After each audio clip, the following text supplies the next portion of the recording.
Let's get to it. Let's give this a try. It is Saturday morning, and I'm drinking whiskey. This isn't the usual practice, but I'll take it. So you're the sommelier, as it were. Yeah, not quite at all. But so I think the first thing you want to look at for is the color. It's a light amber. Yeah, it is a light amber, kind of a gold hue. If you could look at it on a white tablecloth or something that you can really see those colors.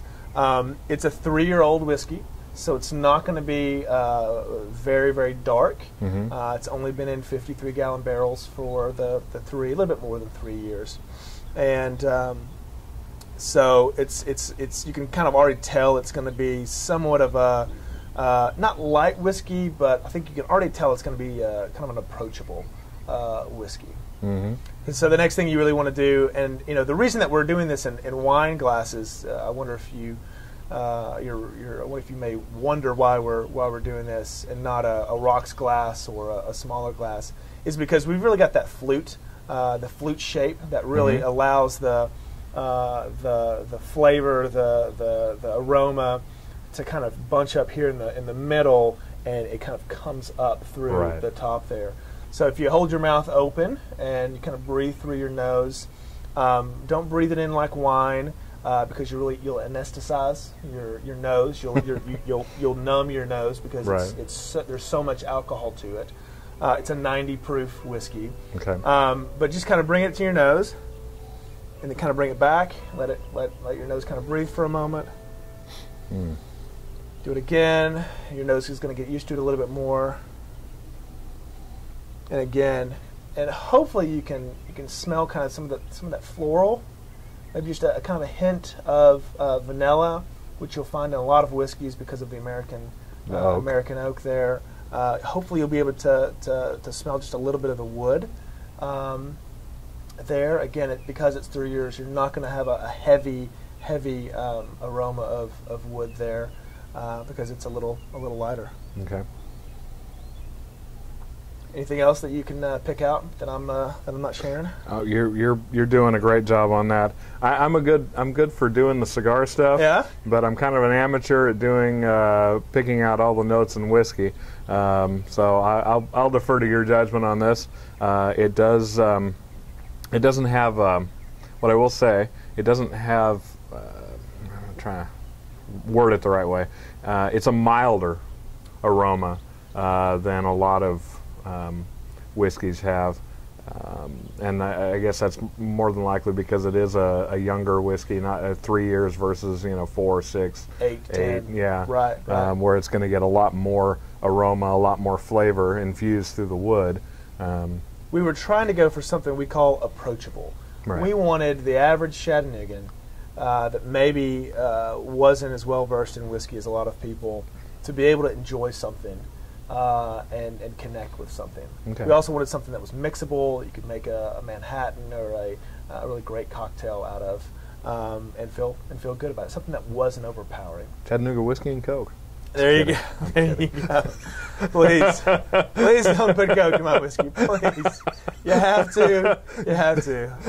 So let's. I will stop talking and let's start drinking. Let's have a.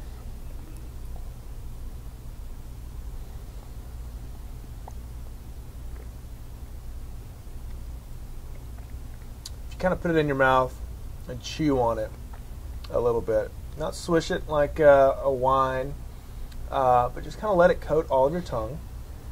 Get all over there. So I think instead of me telling you what I taste, what do you taste? What are your thoughts? Definitely get the vanilla, a little bit of oak. Little bit of spice to it, but it's not much. I know we had talked yesterday about the mash bill, and it's a good percentage corn with what about 15 or 20% rye? 21% rye. 21% rye. It gives enough spice, but it's not really heavy. What are your thoughts? You know, now you've had a chance to have it on your palate, the finish. You know, is it something that you at the end there? Is it a good taste? Is it how does it end? It is. It's not like a. It's got sweetness to it, but it's not a cloying sweetness that hangs around. And moonshine has that, where some moonshine gets really bad, where it's really sickeningly sweet on the finish, and this is mildly sweet, like most American whiskeys that are corn based. It's a mildly sweet.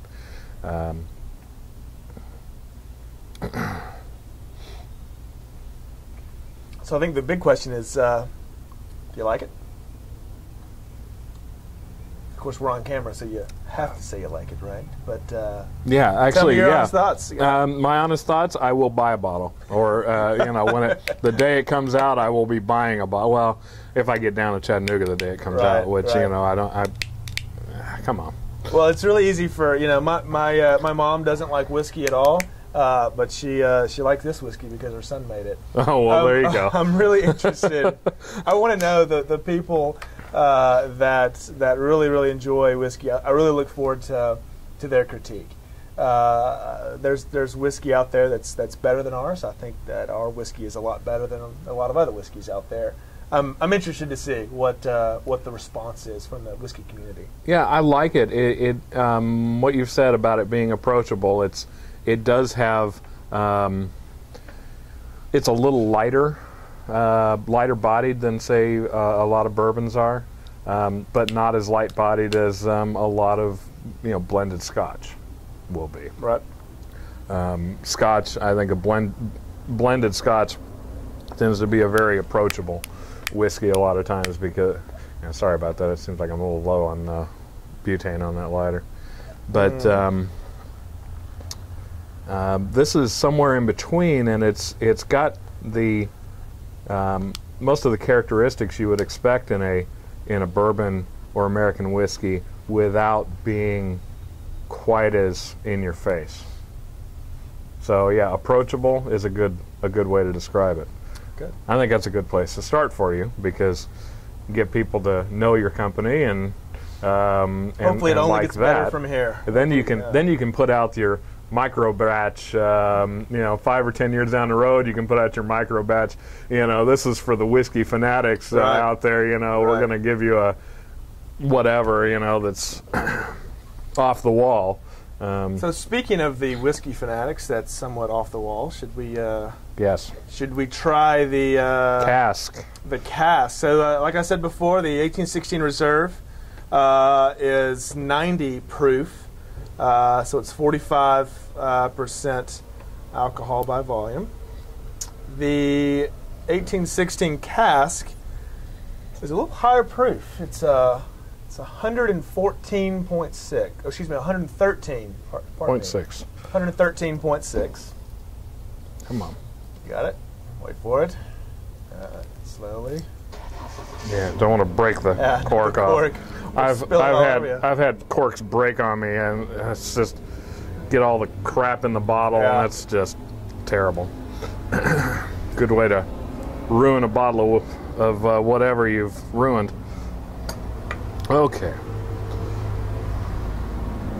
a little bit higher proof.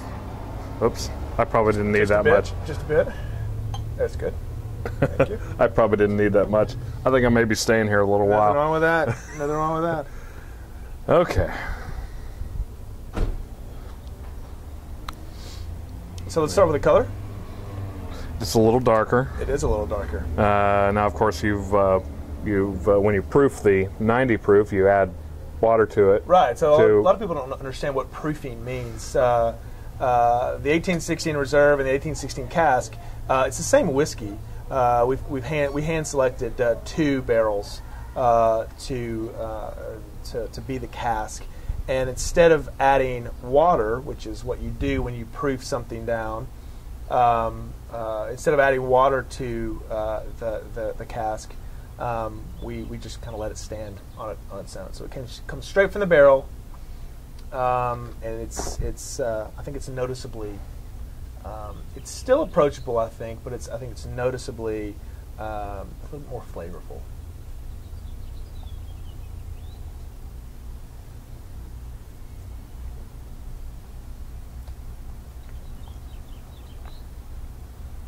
Yeah, the wood comes through a lot stronger on that. It should evaporate on yes. your tongue a little quicker. Yeah, and that gives you a little bit more feeling of spiciness as it evaporates. It you kind of zinging. Yeah, certainly a little bit more, a little warmer, a little spicier.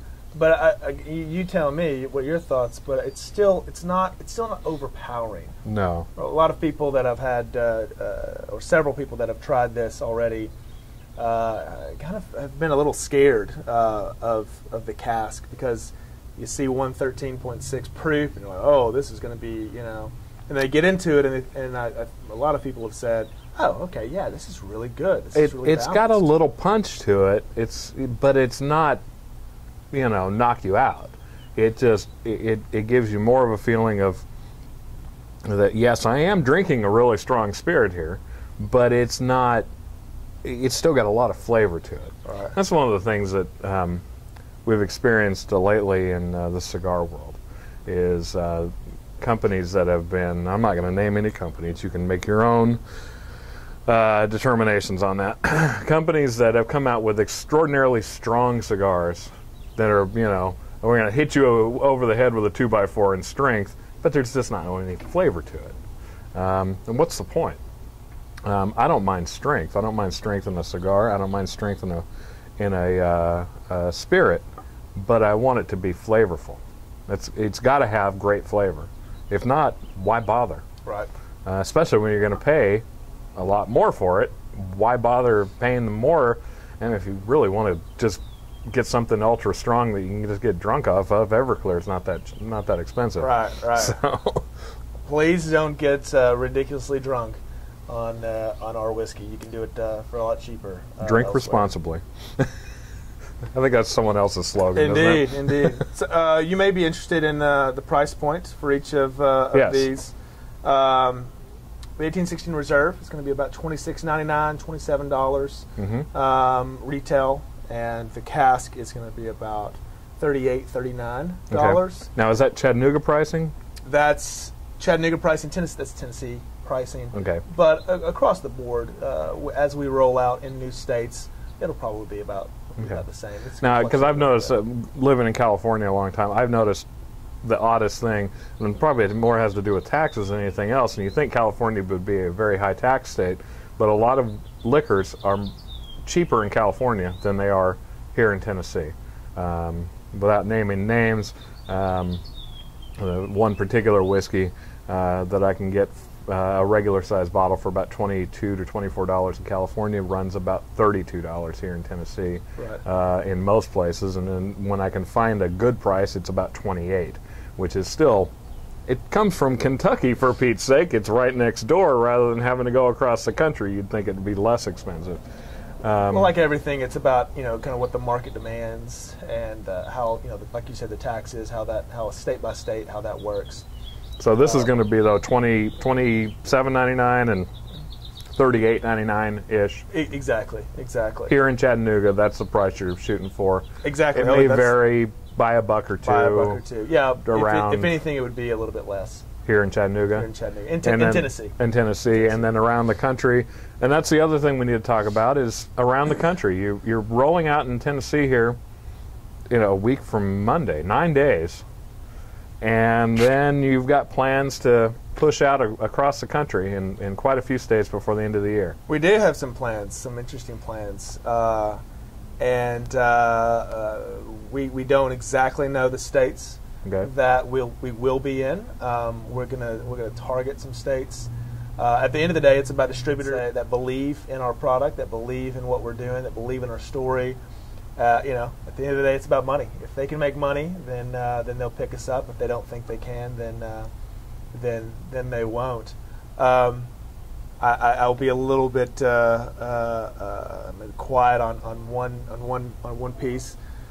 Friday. This Friday at our launch party, we're going to release something I think that people will find interesting.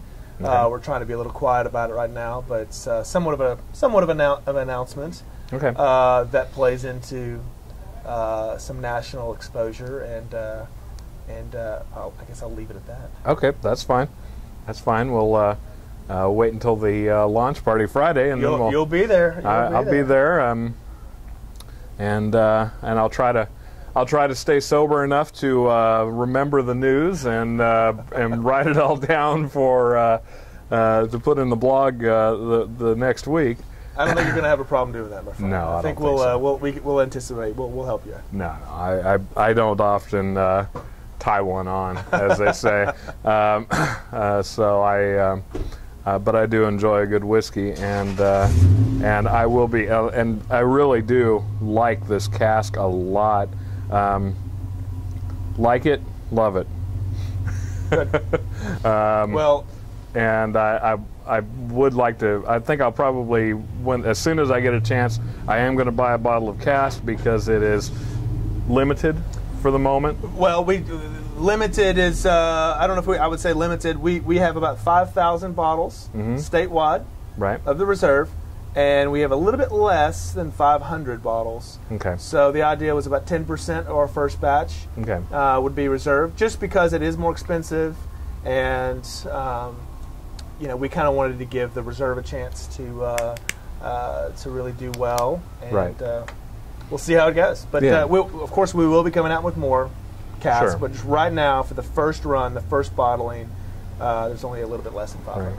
So I think that'll be probably my first purchase when I get down to Chattanooga, out of the dry county where I live in. I will be picking up a bottle of the cask, and then the next time I get down to buy some liquor, we'll pick up a bottle of the reserve. Make sure I got both on hand for especially any out-of-town guests that want to come in and try something new and different, and locally owned, not locally made yet. Well, we're gonna work on that. We're gonna encourage all the I know there's a lot of Tiki Bar viewers, listeners, whatever, that live across the country, and hopefully soon you'll be able to pick up your own bottles. But those of you who live in the Chattanooga area, in Hamilton County, encourage you to put polite pressure on your elected officials here in the county to allow distilling here in Hamilton County. Polite pressure. Try not to be an asshole about it, because we want these people to succeed, not to have the politicians thinking that, they've got a bunch of angry fanatics that are out to, burn their offices down. We don't need that kind of thing. So, also, if you are coming to the Tweet Up in August, Joe is going to be here, and with a lot of Chattanooga whiskey on hand, and you get to try some of that if you bought a Tweet Up ticket. So buy your Tweet Up tickets, and make sure you're here. You can sit in this chair at the Tweet Up if you want to. It's not my chair, So anyway, that's all we're going to do today. I'm going to drink a little more whiskey here because I poured it. I got to drink it, but I'm not going to do it on camera. So. Joe, thank you for being here. Thank you for bringing in some whiskey. Appreciate it. And thank everyone for spending some time with us today. Have a good one.